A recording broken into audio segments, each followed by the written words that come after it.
Well, welcome back. We are continuing our build on our Werk Panther Ausf late production by Tacom. This is a Tacom Blitz kit, just in case you're wondering.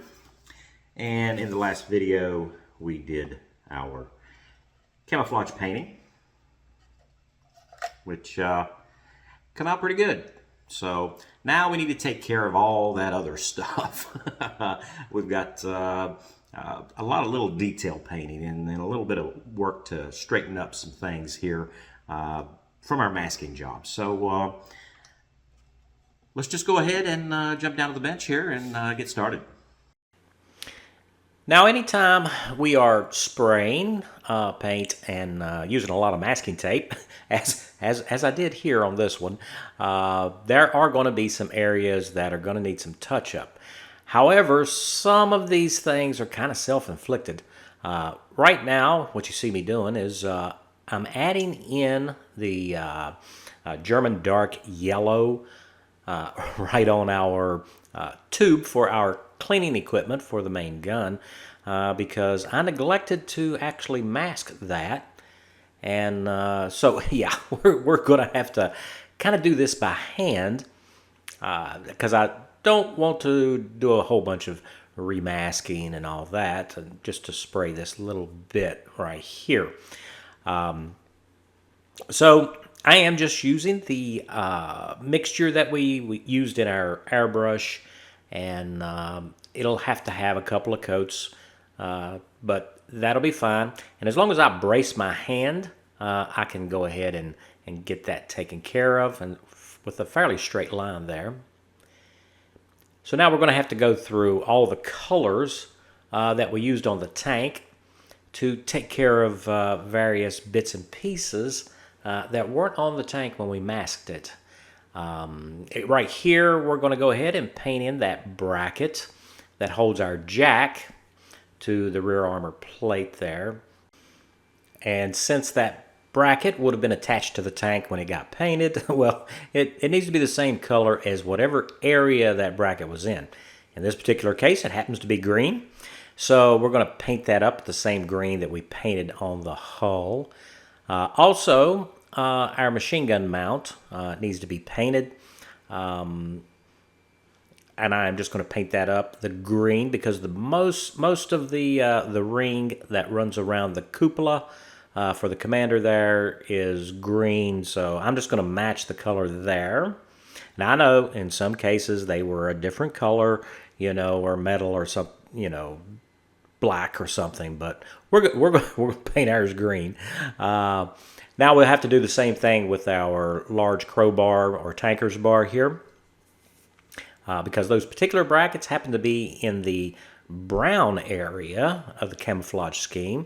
So we're going to have to use our German red brown there to go ahead and take care of those brackets. And while we're doing this, I think I'm just switching over to the black. Well, it's not black actually. This is German Panzer Gray, which is nearly black. But we're going to use that for our rubber on our road wheels. So we're going to paint up all the tires on the road wheels with this color. And if you're going to weather the tank, I think it really lends itself very well to looking more like dirty rubber than the rubber colors do. Because usually if you have a paint that is called rubber, it has a little bit more of a brown tint to it. So I kind of like the German Panzer Gray for that. And now, because of the way this kit was designed, all of our road wheels, or the majority of them anyway, are kind of there together, which kind of makes it easier to paint because we have plenty to hold on to there. And they also have a rather prominent rim that runs around the wheel there to separate the tire from the road wheel itself. So that really makes painting those in really easy. So I'm going to use the exact same color, the German Panzer Gray, to establish our machine gun barrels. This one here is the one that very little of it. It's very small, but it just pokes out through the mantlet there. So that's our coaxial machine gun barrel sticking out there. And then we do have the MG43 or MG34 machine gun in the ball mount. And we need to paint that up as well. Now, I did not fix this machine gun into place. It actually moves and swivels, but as you can see, it's kind of hard to paint that. You kind of have to chase it around. So just to let you know, I did go back later and cement that, so I didn't have to worry about it anymore. Now the German Panzer Gray is really good as a base for all the metal parts for our tools and other metal attachments that are going to be on the tank. So I'm going to use that as the base for the shovel and the wire cutters, and also we have these really large hooks for putting our tow adapters in, or towing cables. So yeah, we'll paint those up the same base metal color, along with the other tools that are on the vehicle. And then I'm going to come back in, and I'm going to use the same German dark yellow, or Dunkelgelb, that was used on the camo scheme to paint in all the handles. So this is just going to be our base color for doing some wood graining throughout all the wooden parts that's on the tank, to include our jack block, which is a big chunk of wood there, right on the right-hand side of the vehicle.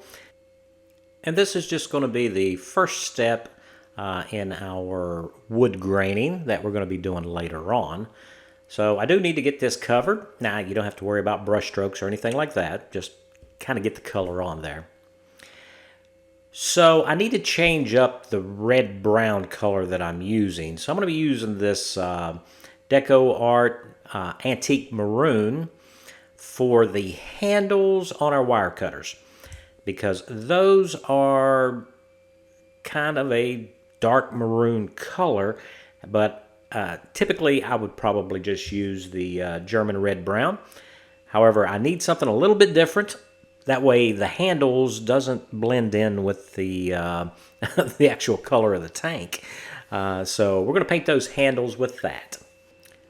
Now, while I was painting up all the wood, I kind of forgot the buttstock to our MG34 machine gun that goes on the commander's cupola.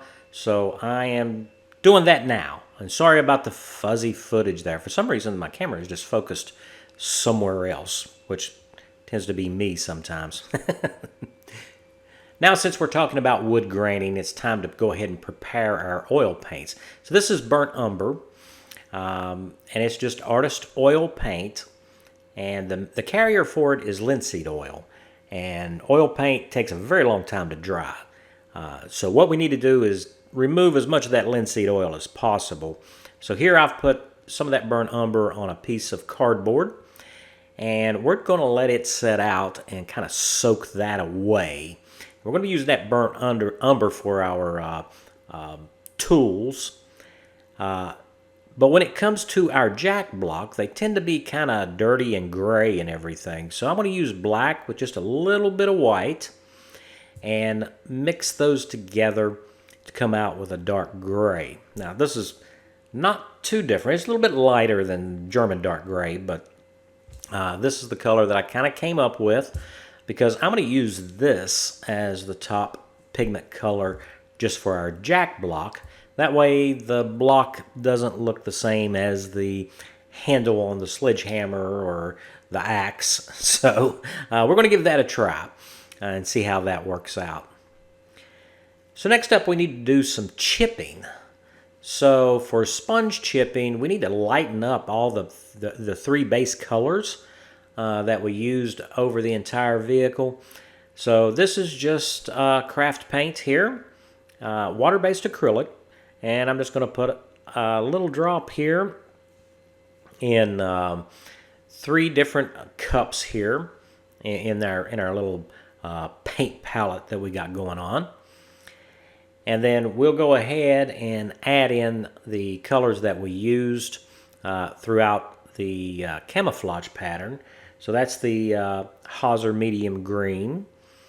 And then for the next cup, of course, we have our German red brown. And then, of course, last we have the German dark yellow. So we just add all that into the white. And then we'll just give it a really good mix here.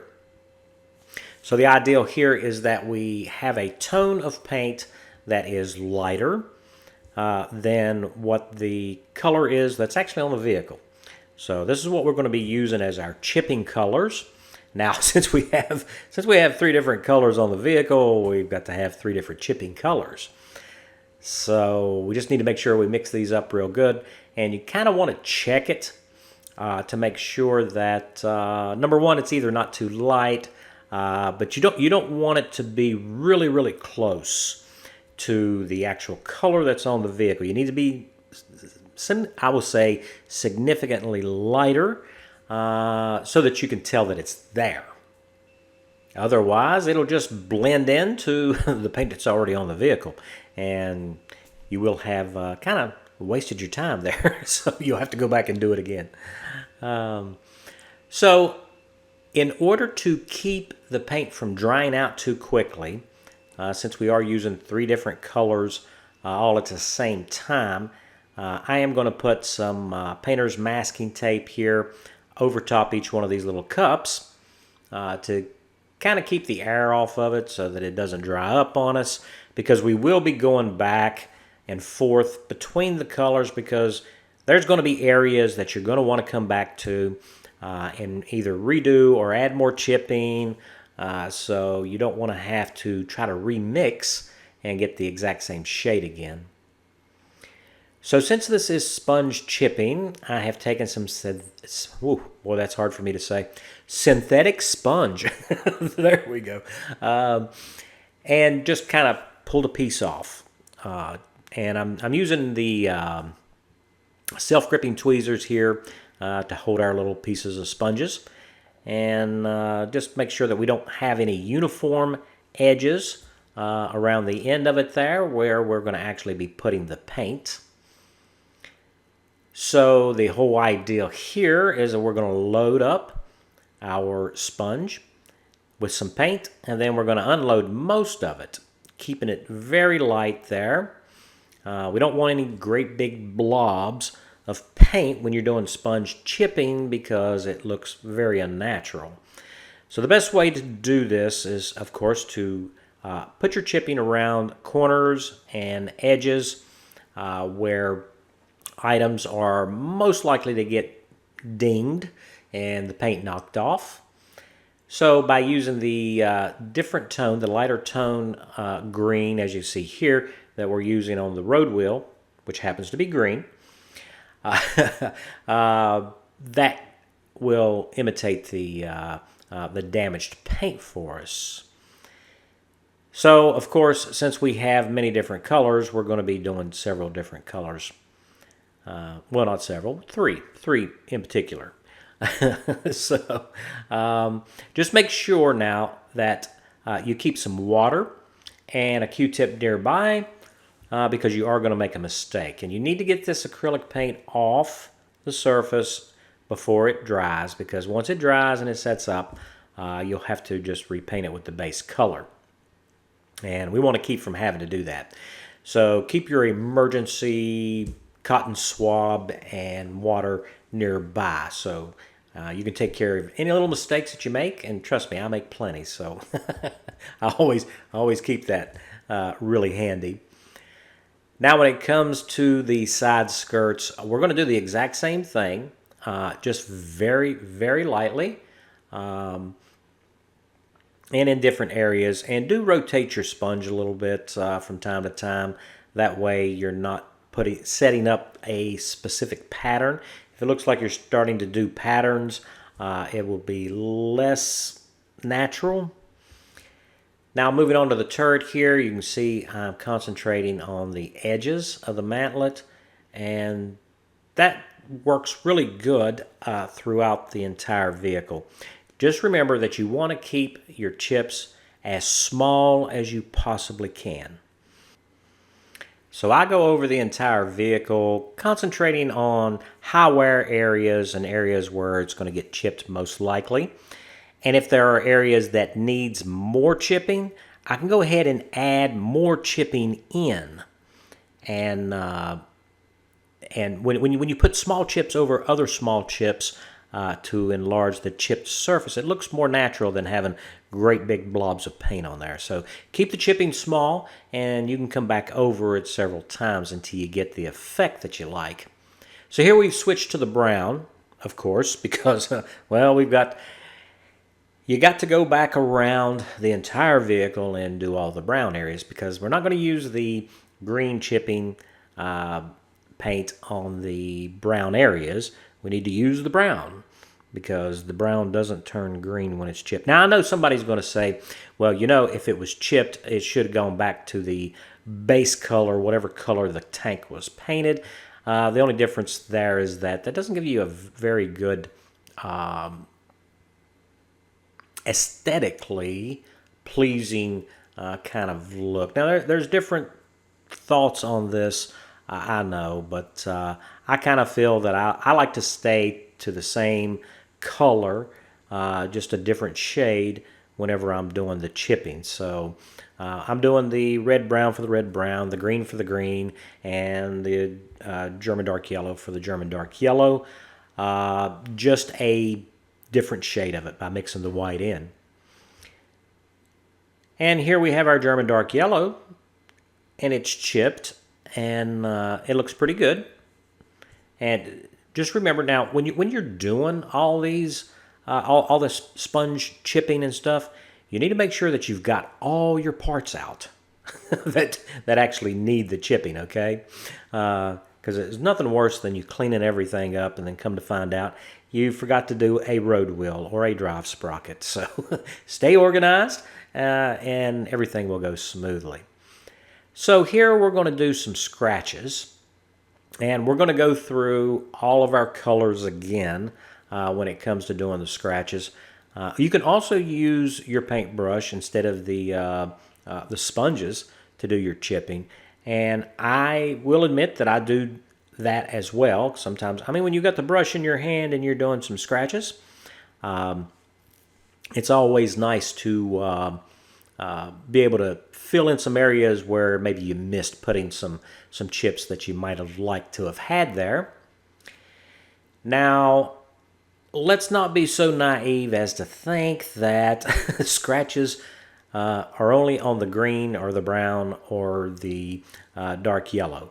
Scratches go across all of our, well, not all of them, but obviously, from one color to another. So it wouldn't look natural if I just put scratches in, say, a green scratch on a green surface and not have them connect as if the scratch has went down the side of the vehicle. Here I'm simulating that going down the side of the turret.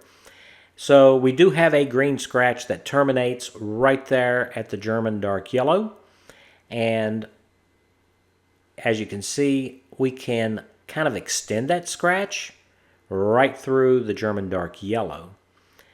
And of course, it will probably go on as well into the German red brown.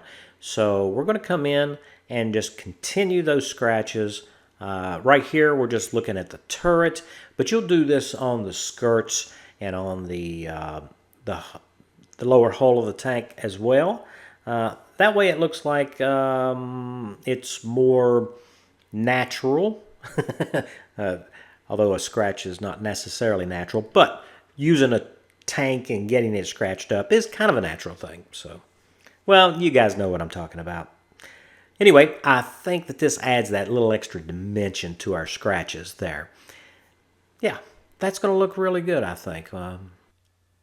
It's at this point that I've decided that it would be good to add some depth to some of our scratches. So we're going to go back in with our Dunkelgray or Grau, our German Panzer Gray here. Same color that we used on the machine guns and the tires and everything, using a real fine tipped brush, and fill in kind of the large chips. Now we're not going to do this all over the entire vehicle, but in the heavy use areas, we're just going to kind of fill those in just a little bit to kind of give it that look that this is a scratch that has gone rather deep. And this will give us a base later on as well to add a little bit more to our chipping. So like I say, you don't want to do this all over the vehicle in every one of our green or brown or our dark yellow chips. We just want to pick out certain ones, the large ones, and then the heavy use areas, especially around the hatches there, where it's going to have a lot of heavy traffic and equipment being drug in and out of the hatches and what have you. So we'll do that, and that gives it that extra depth, that extra look. And of course, I know somebody's going to say, well, that would have been a different color than the color you're using. But I do try to keep our painting palettes as simple as possible. That way it makes the whole process easier for us. And of course, I didn't use any hairspray chipping or anything like that because that would have been very, very difficult on a multicolored scheme such as the one that we've chosen to paint our Panther here. Not to mention the fact that I have a terrible record with using hairspray chipping, so I'm keeping it more simple for myself here and more controlled by using the paintbrush and the paint to do that. So we are also going to want to do that right on the front of the vehicle where you're most likely to collide with trees and stuff. So yeah. We'll just keep adding these in very select spots. And here you can see these are our road wheels, and we have our different tones going on there, along with some of the black to help make that look like they're deeper scratches. So now it's time to start doing our wood graining. So we're going to the oil artist paints here that we've had drying for us to try to get rid of as much of that linseed oil as possible. And I'm just using enamel thinner here as the carrier. Kind of mix it up into a little slurry there, and we'll just add that to the wooden handles of all of our tools here. So we'll have our shovel and our axe and our hammer to do. Now the great thing about using these oil pigments is if you get too much on there, you can clean it off with a little bit of enamel thinner and a clean brush and start over. Or you can add more to the surface to make it darker. And don't worry too much about the graining of it yet. What we're going to do is we'll come in later on and put our graining in because it does take these oil pigments quite a long time to dry. So we got plenty of time to work with this medium. Just make sure that you do the best you can to keep it off of your brackets and the camouflage painting on the actual vehicle. So for the most part, I like to attach all those tools and brackets and stuff and paint the tools and everything up on the vehicle as much as I can. And some of you prefer not to, and that's okay. I mean, it doesn't matter which way you decide to approach this. Yes, it would have made it easier in doing the camouflage painting had I not put all that on, but then we'd have had a lot of touch-ups to do. So I decided to go this route with it. So next up, we're going to use the dark gray that we mixed up with in our oil paints here. And we're going to do the same method that we did the wooden handles, except we're just using the gray for our wooden block. And this is to simulate the fact that this wood would normally not be treated. I mean, it would have been painted up, of course, the same colors as the vehicle. And that's the general school of thought on that. However, that's not very interesting. So I'm choosing to do it this way. So I think this gray is going to give us a little bit extra dimension. That way our wooden block does not look like, say, the handles of all of our tools that's on the vehicle. And don't forget to do the very ends of the wooden block too. Now there are 2 metal bands on the wooden block to give it stability and keep it from splitting apart. So that we painted in the German dark gray. So once we give this about 10 minutes, because that enamel thinner is really good at helping to disperse a lot of the linseed oil that's left in that artist oil paint. We just need that to kind of set off for us. And I'm just coming back in with a toothpick, as you can see here. And I'm kind of scratching through the oil pigments here and revealing the German dark yellow that's underneath. Kind of give us that wood look there. Now, another approach we could use, which obviously I didn't do, is to paint the wooden block a dark gray and then come in with a light artist oil pigment lighter gray over top of it and then do the wood graining, which will give us a totally different look than what we're achieving here. So that's something for me to think about in the future, I think. Now, just to demonstrate how the chipping and the wood graining and everything really helps, we're looking at the vehicle with the without any of the chipping or the wood graining or anything on it. And now this is the vehicle with our chipping and wood graining and all that already applied. And it really starts to bring the vehicle to life for us there.